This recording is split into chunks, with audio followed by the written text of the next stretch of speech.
అందరికీ నమస్కారం అండి. ఈ రోడ్డు ఈ డ్రైను చాలా కాలంగా పెండింగ్లో ఉండింది.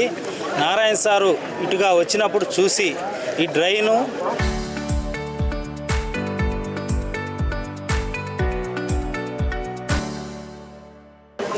ఇక్కడున్న అక్రమాలు కొంచెం తొలగించి కొంచెం వెడల్పు చేసి రోడ్డు డ్రైన్ వేయిస్తానని చెప్పారు.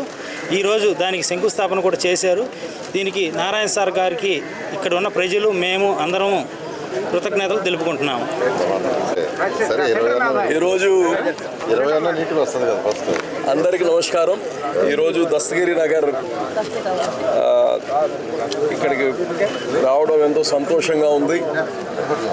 ఇది చాలా సంవత్సరాల నుంచి ఇక్కడ రోడ్డు చేయాలని ఎప్పటి నుంచో ఆలోచన ఉన్నా ఇక్కడ కొద్దిగా ఎంక్రోచ్మెంట్స్ ఉన్నాయి. దీన్ని చేయాలంటే ఎప్పుడు అందరూ గొడవలు పడేవాళ్ళు. మాకు ఎంక్రోచ్మెంట్ ఉన్నా రోడ్డు వెడల్పు చేయడానికి లేదని ఇప్పుడు మంత్రి గారు వాళ్ళందరినీ ఒప్పించి 20 అడుగుల రోడ్డు ఇక్కడ వేస్తూ 1,43,00,000 రూపాయలతో ఈ రోడ్డు ఇక్కడ ఉండే డ్రైన్స్ అన్నీ వేయడం నిజంగా సంతోషం. ప్రజలు కానీ అక్కడక్కడ మన ర్యాంపులు వస్తున్నా నేను చాలాసార్లు చూశాను. కాలువే వద్దంటారు, మా ర్యాంపు పోద్దని. కాలువలు లేకపోతే మళ్ళీ దోమలు వస్తాయి. ఇప్పుడు అండర్ గ్రౌండ్ డ్రైనేజ్ అన్నీ వస్తుంది. బట్ ఇక్కడ ఏదైతే ఉందో ఇది 1,43,00,000తో ఎన్నో రోజుల నుంచి ఆగిపోయిన ఈ పనులు ఇప్పుడు పూర్తి చేయడానికి ఈరోజే మంత్రి గారు శంకుస్థాపన చేయడం ఎంతో సంతోషం. మరి నెల్లూరు నగరం మొత్తం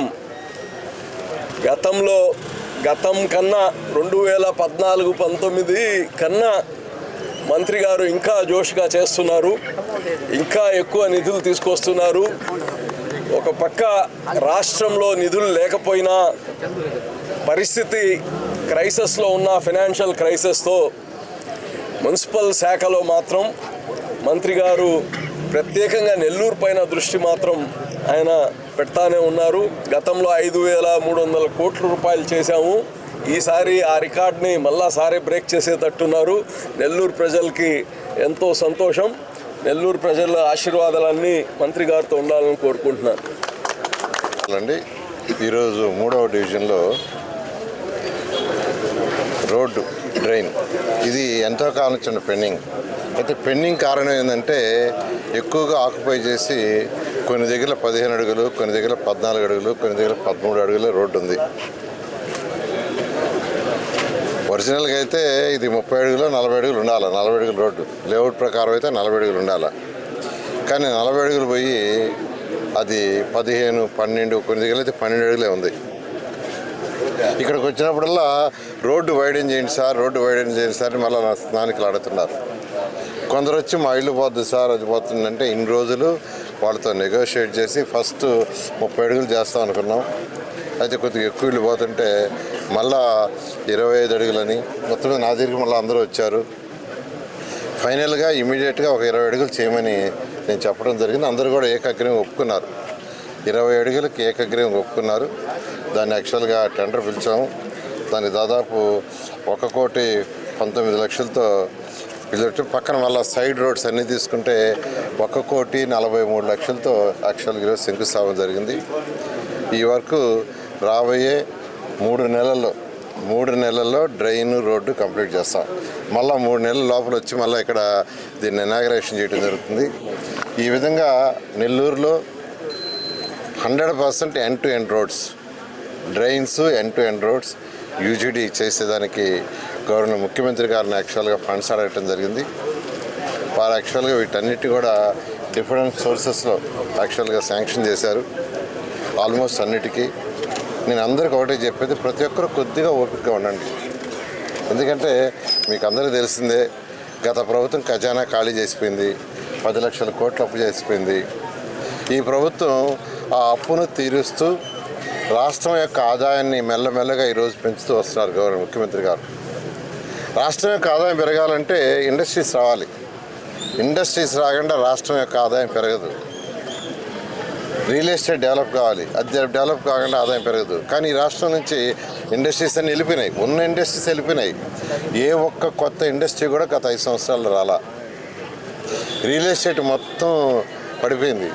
అయితే ఈ ప్రభుత్వం వచ్చిన తర్వాత ఈరోజు గవర్నర్ ముఖ్యమంత్రి గారు వారికి ఉన్న అపార అనుభవంతో ఈరోజు ప్రపంచంలో ఉన్న అన్ని దేశాల్లో ఉన్న ఇండస్ట్రీస్ అందరినీ కలవటం, వాళ్ళని పిలిపించడం, వాళ్ళ దగ్గరికి పోవటం, మాట్లాడటం. ఈరోజు గౌరవ ముఖ్యమంత్రి గారు కావచ్చు, యువ నాయకుడు లోకేష్ గారు కావచ్చు, పోవటం అనేక ఇండస్ట్రీస్ని ఆఫర్ చేశారు. ఈరోజు 2025-26 సంవత్సరంలో ఈ 1 ఇయర్లో భారతదేశానికి వచ్చిన మొత్తం ఇండస్ట్రీస్లో 25% ఒక్క ఆంధ్రప్రదేశ్కి వచ్చినాయి. ఇది కేవలం గౌరవ ముఖ్యమంత్రి గారు మీద ఉన్న నమ్మకంతో. ఇవన్నీ ప్రొడక్షన్ తీసుకురావాలంటే కొన్ని 1 ఇయర్ పడతాయి, కొన్ని 2 ఇయర్స్ పడతాయి, కొన్ని 3 ఇయర్స్ పడతాయి, కొన్ని 4 ఇయర్స్ కూడా పడతాయి. ఇవన్నీ వచ్చినప్పుడు ప్రొడక్షన్ ఎప్పుడైతే బయటకు వస్తుందో ఉద్యోగాలు వస్తాయి యువతకి. ఇలాంటి ఉద్యోగాలు రావండి, యువతకి ఇలాంటి ఉద్యోగాలు ఉండవు. సో ఉద్యోగాలు వస్తాయి. అదేవిధంగా ఎప్పుడైతే ప్రొడక్షన్ బయటకు వస్తుందో దాని మీద వచ్చే జిఎస్టీతో ప్రభుత్వ ఆదాయం పెరుగుతుంది. ప్రభుత్వ ఆదాయం పెరిగినప్పుడు అటు సంక్షేమ పథకాలు చేయగలం, అదేవిధంగా డెవలప్మెంట్ చేయగలం. సో సంక్షేమం డెవలప్ చేయాలంటే ఆదాయం పెరగాల. ఆదాయం పెరగాలంటే ఉన్న ముఖ్య మార్గం జిఎస్టీ. జిఎస్టీ పెరగాలంటే ఇండస్ట్రీస్ రావాలి. ఇండస్ట్రీస్ రావాలంటే మన రాష్ట్రంలో వాతావరణాన్ని ఆ విధంగా క్రియేట్ చేయాలి.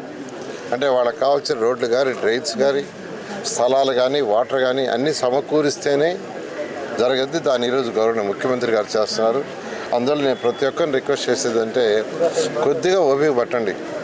ఎలక్షన్స్కి ముందు ఏదైతే నెల్లూరు సిటీకి చెప్పామో అంతకంటే ఎన్నో రెట్లు చేస్తామని నెల్లూరు ప్రజలందరికీ సవినయంగా తెలియజేస్తారు. అధినేత, పార్టీ కమిటీ వాళ్ళు నిర్ణయిస్తారు.